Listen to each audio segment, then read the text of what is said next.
Hello class 10th और सभी बच्चे कैसे हैं। बहुत बढ़िया और अच्छे से होंगे। तो अपनी पढ़ाई अपनी क्लास को आगे बढ़ाएंगे। हमारा चैप्टर चल रहा था 10 और क्या है हमारे चैप्टर का नाम सर्कल वृत्त चैप्टर चल रहा था और इसमें हमने अपनी एक्सरसाइज 10.2 के क्वेश्चन जो हैं वो 7 तक कर लिए थे। तो आज की क्लास में हम अपने क्वेश्चन नंबर 8 से आगे के क्वेश्चनों को करेंगे। ओके जी, तो बिल्कुल भी टाइम वेस्ट नहीं करते और शुरू करते हैं अपनी क्लास। आप सबसे पहले अपनी बुक निकाल लीजिए और एक्सरसाइज 10.2 का क्वेश्चन नंबर 8 आप निकाल लें। ठीक है, तो शुरू करते हैं आज की क्लास। सबसे पहले हम अपनी जो क्वेश्चन है उसकी फिगर को बनाते हैं। क्वेश्चन नंबर 8 की फिगर हमारे पास ये एक सर्कल है और इस सर्कल के चारों तरफ एक ही हमारा क्वाड्रेटरल बना हुआ है।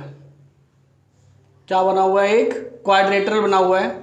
इसका नाम है ए बी सी और डी और यहाँ पे हमारे पास पॉइंट है पी, इधर है क्यू, यहाँ पर है आर और इधर हैगा एस। ओके जी, क्लियर। तो अब जरा क्वेश्चन पढ़ते हैं और देखते हैं इसमें हमें क्या दे रखा है। ये कह रहा है कि ए बी सी डी एक क्वाड्रेटरल है सर्कमस्क्राइबिंग अलोंग ए सर्कल। मतलब एक चतुर्भुज है ए बी सी डी जो एक वृत्त के चारों तरफ बना हुआ है और इसके अंदर आपने प्रूफ करना है कि जो हमारा ए बी है, तो हम सबसे पहले क्या प्रूफ करेंगे? To proof. जो हमें सिद्ध करना है वो ये है कि ए बी प्लस में सी डी हमें बराबर प्रूफ करके दिखाना है किसके? B C plus C D. मतलब ये साइड प्लस ये साइड इक्वल टू होगी ये साइड प्लस ये साइड। ओके जी, तो देखो कैसे करेंगे इस सवाल को प्रूफ। तो शुरू करते हैं इसका हम प्रूफ और इसका सॉल्यूशन। ये अच्छा क्वेश्चन है, एग्जाम में भी आ सकता है आपका, तो मैं इस पे इंपॉर्टेंट भी लगा देता हूं। चलो जी, सबसे पहले इसको करने के लिए हमें थ्योरम का यूज करना पड़ेगा। थ्योरम कौन सी है? Using theorem tangents drawn from external point to a circle are equal। क्या मतलब हुआ इसका? कि वृत्त के बाहरी बिंदु से खींची गई स्पर्श रेखा बराबर होती हैं।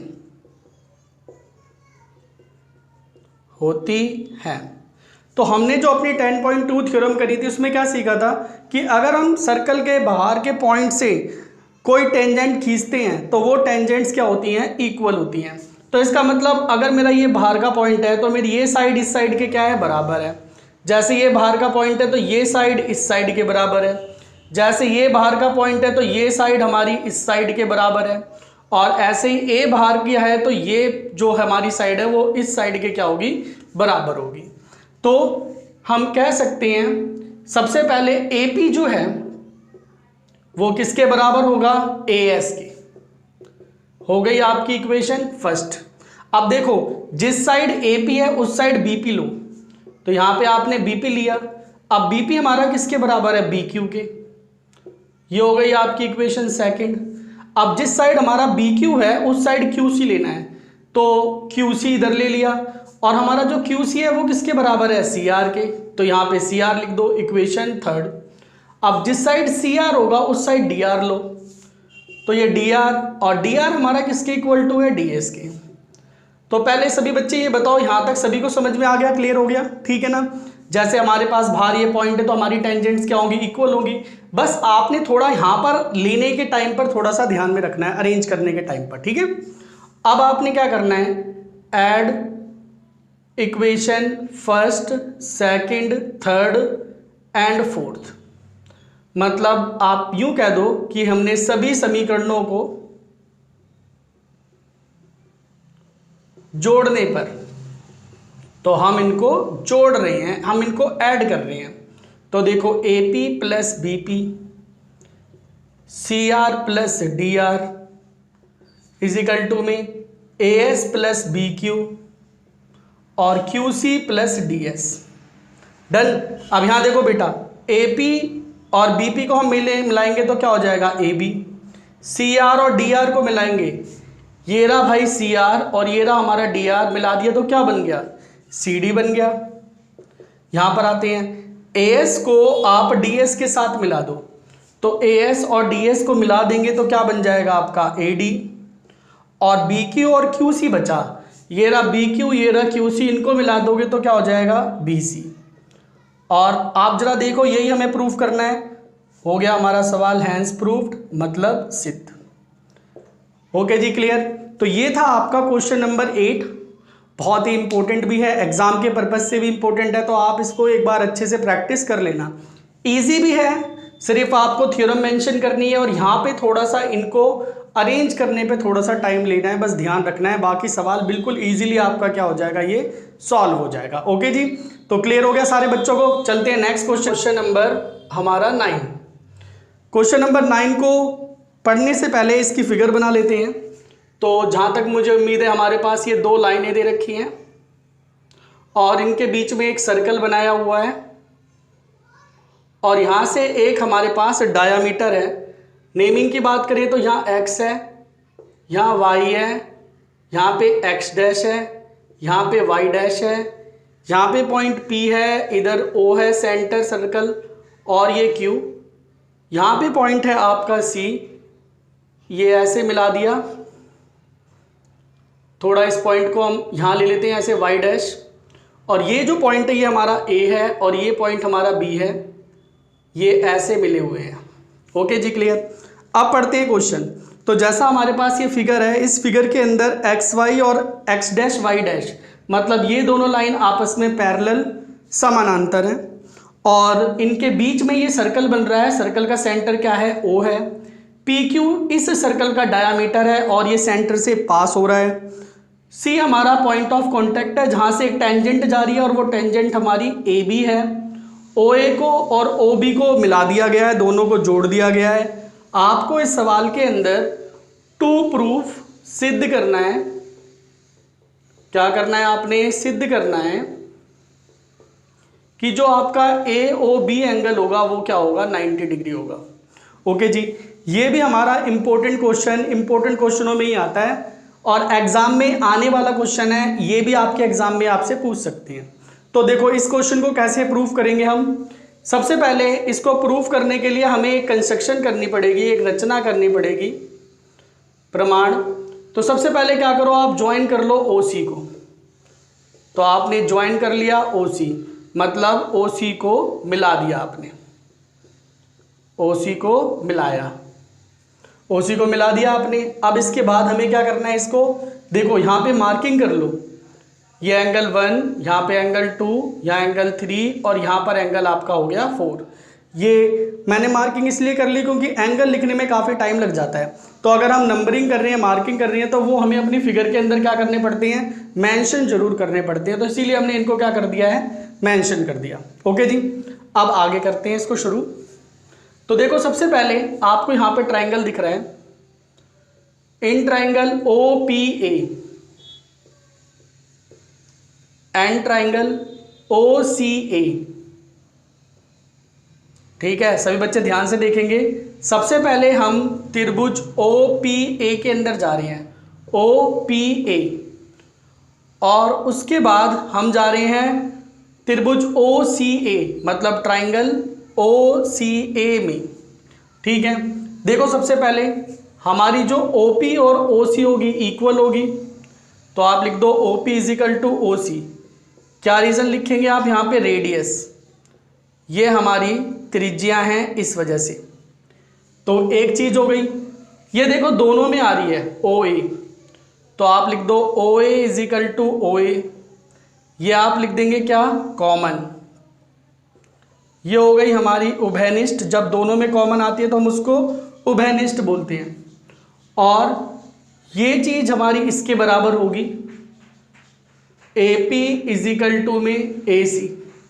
इसका रीज़न क्या होगा, tangents drawn from external point two a circle.